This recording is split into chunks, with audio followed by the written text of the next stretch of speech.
No, so I like my music. You want your music? I want it uncut as well. I want it uncut. Uncut. Yeah, go. You ready? Yeah.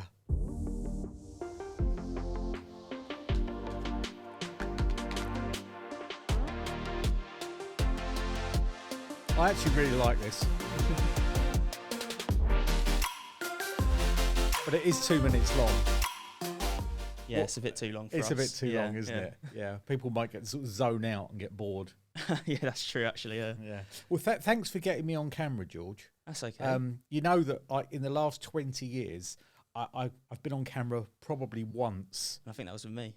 Yeah, with you. No, twice then. Once Adam Rayner came in once, who's a famous writer in the industry, and insisted that I got on camera with him.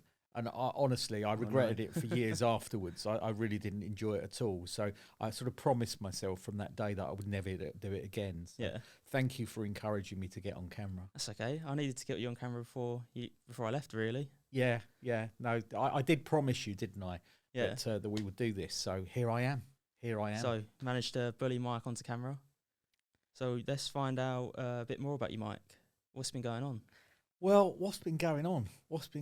Well, I think one thing that you were really intrigued about was how I started the business, right? Yeah. And it came with a bit of a vision when I left school, went to work with my brother. I was a printer. I was a roofer. I did a number of sort of crazy jobs just to kind of fill my time. Wasn't really sure what I wanted to do. And then I got a job in the audiophile in Bishop Stortford, which was a high-end hi-fi shop selling Lin and Name and some really cool brands. And I was the sales guy there. I knew nothing about hi-fi. I knew nothing about the industry. And I was kind of thrown in the deep end. Yeah. It was a really concerning time for about 6 months for probably me and them. But I managed to pick it up and absolutely loved it. I loved that interaction with customers. I loved that buzz you got when you were able to upsell. Somebody came in for a £1,000 system and they ended up spending £10,000. It was just such a buzz. So you're a top salesman. I you know what? I don't like to boast, George, but no, I was quite good at it. I'm not good at much, but I was quite good at it. I really enjoyed selling high-end audio, and I sort of learned all the buzzwords, and yeah, it was fun. Fun. So throughout your time at Audiophile, near the end, what made you decide to start Pulse Cinemas up? Well, it actually didn't happen like that. I was working at Audiophile, loving it, literally loving every time I went in there, really enjoying it. And one day a customer of mine, Paul, came in, again, wanted to buy a hi-fi system, ended up upselling him to some KEF 105s and some Lin equipment. And went round his house, set it all up, got to know him, got to know his wife, and sort of, he ended up spending thousands with us. Yeah. And one day he said to me, I was the audiophile for about, I guess, 4 or 5 years, and he said, Mike, he said, you should come and work for me. You could be my UK sales manager selling drink, whiskey and vodka. So I said, all right, I'll come and do that then. So I left and joined Paul to sell Welsh whiskey and vodka. And my job was to go around all the cash and carries around the UK and nightclubs and promote this drink and to sell this drink. And it was the hardest job I've ever done. I wish we could do a podcast on that year of me doing that job. It was just, my goodness, there was some tears, I promise you. It was, what have I done moments daily. And then I left there to go back into the industry to join KEF as a salesman for the Southeast. Loved that. And then I got to meet a guy called Rob Sinden over in Croydon at Zebra.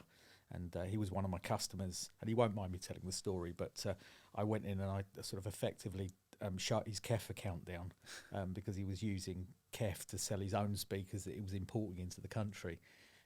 Sort of gave him the bad news that he couldn't sell KEF anymore. And I think he respected me from that point on. And we carried on being friends, and I would carry on every time I went sort of that way around Croydon. I'd pop in and we'd have some lunch together. And one day he asked me, come and join me, come and be my UK sales manager. So I left KEF to join Gecko, and I was there for about 4 or 5 years, literally driving up and down the country, selling M&K speakers, and then we ended up having a portfolio of products that I would sell. Loved it. But there just came a time towards the end where I just felt like I wasn't happy and I needed to do something on my own. Yeah. So I made this big decision to leave. I was skint at the time. I was just spending too much money and overdraft credit cards, and but I knew it was on my boy's birthday, Ollie's birthday, that I decided that I didn't want to come back from paternity leave and I wanted to start up on my own. And I remember going in and telling him, and then starting Pulse Cinemas from that day. We were just a distribution company, selling at the time. We were reps for Ruark and Future Automation. I took on screen research when Eve had just founded the company as a rep. Just 2 or 3 brands, and I did that out of a small office above the audiophile in Bishop Stortford. Oh my God. Yeah, so that's how I started, and it was just literally me and my old original business partner, Rob McKinder, and we did that for a couple of years, and then he left, and I started sort of Mark II of Pulse Cinemas, and on my own. And then within a year or so, another podcast for another time. But I was good friends with Capes, and I called Capes and said, "Why don't you come and join me?" And Capes joined me, and we started Pulse Cinemas as we see it now. We had this great vision about how it should look.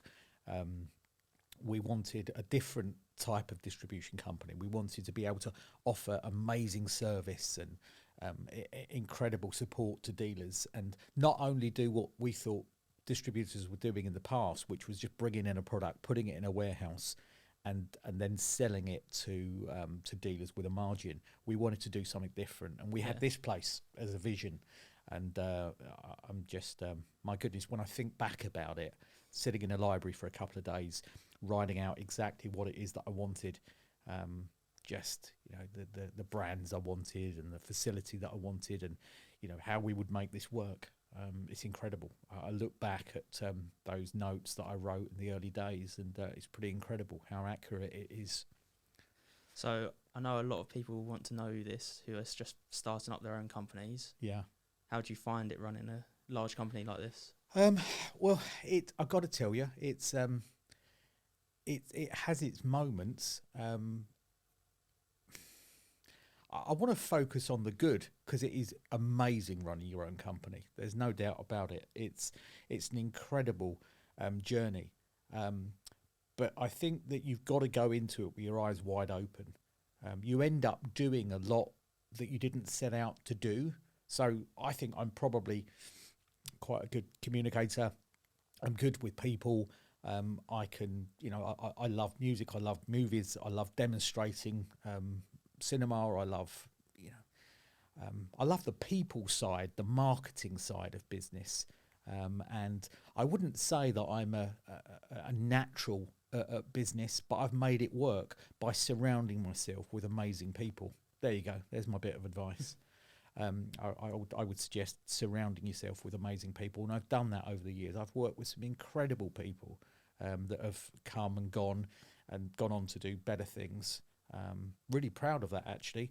The likes of Barry over at Meridian, and Andy Jones, and Paul Cummins at Acoustic now, and Simon and Charlie, just to name a few. Stephen Carr.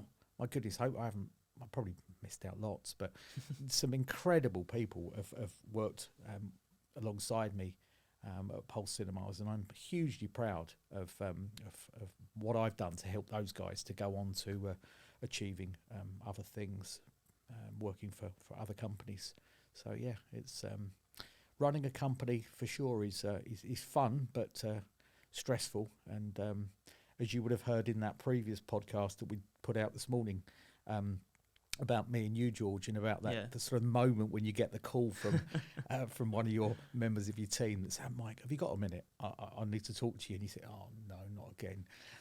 But you know what? That's what happens in business. You kind of give people a lot of energy, a lot of time, and you've got to expect that those people might get up and go. You know, I think there's a famous saying, what happens if I train somebody and they leave, or what happens if I don't train them and they stay, is a famous quote, and it's a really good one.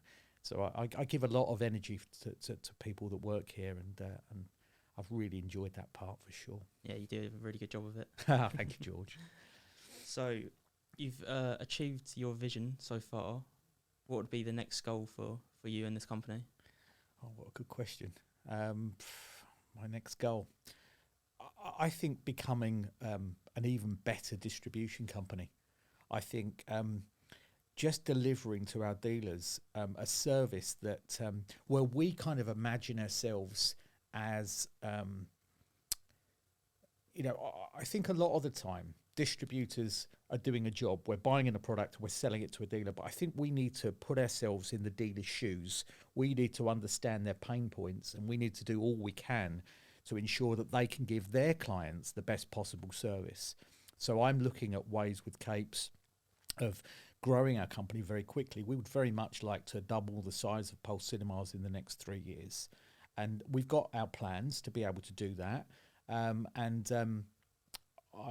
very confident, actually, that with the addition of some other staff, some more resources, that we can quickly get our company from where it is to where it needs to be. We will only do that if we focus our time and energy ensuring our service to our dealers is much improved, and that's where we're heading. Very good. So another thing I really want to know from you is, are you working on anything really exciting at the moment? Yeah, I am. There's a concept that I've been thinking about for quite some time, and it's called Decor Cinema, and it's a relatively easy one to explain. Manufacturers, distributors around the world have been so focused on promoting their own products that we've never, I don't think, ever really got together and promoted one concept. Dealers have, because that's what they need to do. But I'm talking about on a sort of global level, ensuring that we are promoting a concept. And Decor Cinema does that. So it's bringing together the finest ingredients, Screen Research Decor mask, projector brand, amplifier brand with Anthem, Paradigm, RTI, Lutron, Kaleidoscape, and bringing all of these brands together to then go out to the end user and market a concept that is marketable, something that we can, on behalf of our dealers, go out to the world and talk to them about a concept. So those that would be buying McLarens and the fancy cars and the fancy homes and beautiful things in life, I think need a one-stop shop to be able to go to understand that they can buy a cinema concept that is very easy to understand. I think that our industry is pretty complicated, and this concept of Decor Cinema really brings everything together, and you'll be hearing more about that in the coming months. I've got together with a high-end London interior designer that's currently building our website for us, coming up with photorealistic renders, and coming up with just an incredible concept, working with Norma at Kaleidoscape and John and Steve at Anthem and a few other companies to really get the word out there of this incredible concept. As I say, on behalf of our dealers, we're going to be going out and promoting a system that high-end, high net worth clients can recognise.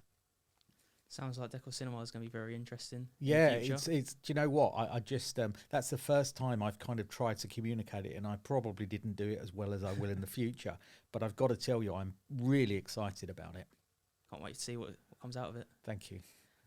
So I know you've been writing a book recently, Aha. or finished writing a book, I should say. Yeah. Words of Wisdom for My Son, which you gifted to Ollie for his 21st birthday. Yeah. So as a final question, do you have any words of wisdom for the listeners out there? Yeah. I wrote that book over the last year for Ollie's 21st birthday, and gave it to him February 26th. So it was on the day of his birth that I decided to start Pulse Cinemas, and 21 years later, I managed to write a book for him. Really proud of it, actually. I'm currently trying to work out how I can publish it. Just going through a few meetings currently, working with experienced publishers on how we can get that out to the wider world. My words of wisdom. Oh goodness, there was 125 words of wisdom in there, and my favourite actually was create a life that you don't need a holiday from, and that's what I'm working on doing right now. And when you understand what that means, it's really important in today's world. I think we're all kind of suffering with acting like human doings rather than human beings, and we're so busy running at 1,000 miles an hour to keep up. And I think we all just need to slow down and start seeing life rather than a work-life balance. We just need to see it all as life. So there you go. There's my bit of wisdom for you to finish to finish the podcast. But it's a great book, and I can't wait to get it out there, and hopefully we'll get a few people in the industry purchasing it. We're going to give a big lump of the money to good causes as well. So I'm hoping that it's going to be really successful. Working on the design side of things, I've seen the inside of it, and I can say it's definitely full of wisdom. Thank you, George. Thank you. It's really appreciated. All right, I think that's it, Mike. Thank you for answering my questions. You're very welcome, and you make a good interviewer. Listen, if it, when you go out to Australia for your year and you're looking for work, you could be, I could see you as the next DJ on Aussie radios. Aussie radio, exactly. I need to work out my voice levels first. Yeah, you need to play with the voice a little bit. Yeah, don't we all? We're lovely to talk to you, George, and you, Mike. We'll catch up very, very soon, no doubt. Take care, Mike. Thank you.